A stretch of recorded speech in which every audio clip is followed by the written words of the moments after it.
World पर दिखाई दे रहा है। ये वर्ल्ड वॉर नहीं है, दो देशों के बीच की जंग, लेकिन असर पूरी दुनिया पर है। हम बात कर रहे हैं यूक्रेन और रूस के बीच की जंग की, जिसमें आज 16 दिन हो चुके हैं। कीव पर रूस की फाइनल हमले की तैयारी चल रही है। कीव शहर को रूसी सेना ने 3 तरफ से घेर लिया है। रूसी सैनिकों का काफिला 4 तरफ बटा हुआ है। ब्रोवरी में स्कूल, हाईवे के पास बमबारी, खार्किव, कीव, बूचा, मारियोपोल में लगातार बमबारी की जा रही है। हर आधे घंटे में मारियोपोल में रूस की बमबारी की आवाज सुनाई देती है। वहीं चर्निहिव पर हमले में यूरी गागरिन स्टेडियम तबाह हो चुका है और इस दौरान कहा जा रहा है कि यूक्रेन बायोलॉजिकल या केमिकल वेपन का इस्तेमाल कर सकता है, वेपन तैयार कर रहा है। जबकि यूक्रेन की तरफ से कहा गया कि ऐसा कुछ भी नहीं है, हम इस तरीके के वेपन ना तो बना रहे हैं और ना ही इस तरीके के वेपन का इस्तेमाल करेंगे। और अगर रूस इस तरीके के वेपन का इस्तेमाल करता है तो फिर उसे भारी प्रतिबंधों का सामना करना पड़ेगा। वहीं इससे से जुड़ी एक और बड़ी खबर आपको बताते हैं। युद्ध के बीच रूस और बेलारूस की राष्ट्रपति की बैठक हुई है। मॉस्को में पुतिन और अलेक्जेंडर के बीच में बातचीत हुई है। रूस के खिलाफ अमेरिकी राष्ट्रपति बाइडेन बड़ा ऐलान कर सकते हैं और रूस से मोस्ट फेवरेट नेशन का दर्जा वापस लेंगे बाइडेन।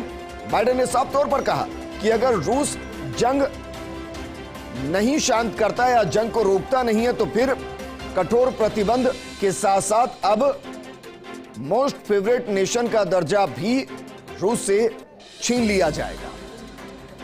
लेकिन जिसका जिक्र हम कर रहे हैं कि रूस का यूक्रेन पर केमिकल हथियार बनाने का आरोप है और यूक्रेन के राष्ट्रपति जेलेंस्की ने आरोपों को सिरे से खारिज कर दिया है। जेलेंस्की ने कहा कि हमारे पास कोई बायोलॉजिकल और केमिकल हथियार नहीं है, लेकिन अगर रूस हमारे खिलाफ ऐसा हथियार इस्तेमाल करता है तो उसे कड़े प्रतिबंधों का सामना करना पड़ेगा। हालांकि वो कड़े प्रतिबंध क्या होंगे, यह अपने आप में एक सवाल, क्योंकि यूक्रेन लगातार ये कह रहा है कि वो समझौते को तैयार है, वो नाटो की सदस्यता से पीछे हटने को भी तैयार है, लेकिन बातचीत की टेबल पर समझौता हो नहीं पा रहा। यूक्रेन के राष्ट्रपति जेलेंस्की चाहते हैं कि पुतिन से सीधी बात हो और जाहिर है सीधी बात बस यही होगी कि अगर नाटो की सदस्यता से वो वापस होते हैं तो क्या राष्ट्रपति के तौर पर जेलेंस्की खुद यूक्रेन की सत्ता को संभाल सकते हैं। लेकिन इन सब के बीच में जैसे जैसे जंग आगे बढ़ रही है, न सिर्फ पूरी दुनिया के अंदर महंगाई बढ़ रही है, पेट्रोल के दाम बढ़ रहे हैं, गैस के दाम बढ़ रहे हैं, बल्कि जैसे जैसे जंग आगे बढ़ रही है, यूक्रेन और रूस दोनों आर्थिक तौर पर बर्बाद भी हो रहे हैं। ये तस्वीरें हैं, कुछ तस्वीरें हम आपको दिखा रहे हैं। तस्वीरें हैं धमाके की, जब शहरों के ऊपर मिसाइल दागी जाती है और मिसाइल के बाद एक धुएं का गुबार पूरे शहर को नस्ते नाबूद कर देता है, बर्बाद कर देता है। और ये गूंज अक्सर आपने फिल्मों में सुनी होगी, लेकिन यूक्रेन के अंदर ये हकीकत है, एक ऐसी हकीकत जो रोमांच नहीं बल्कि डर पैदा करती है।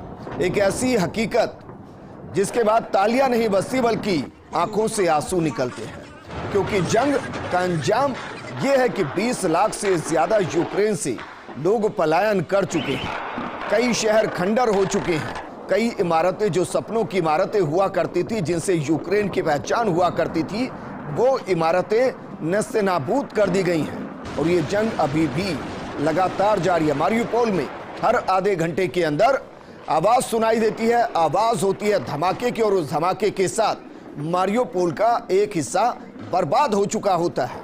हालांकि पूरी दुनिया ये दुआ कर रही है कि इस जंग में बायोलॉजिकल वेपन और परमाणु वेपन का इस्तेमाल ना किया जाए, और ये वो तस्वीर है जिस पर भारत गर्व करता है, क्योंकि एयरफोर्स का ये विमान भारतीय छात्रों को लेकर भारत पहुंचा।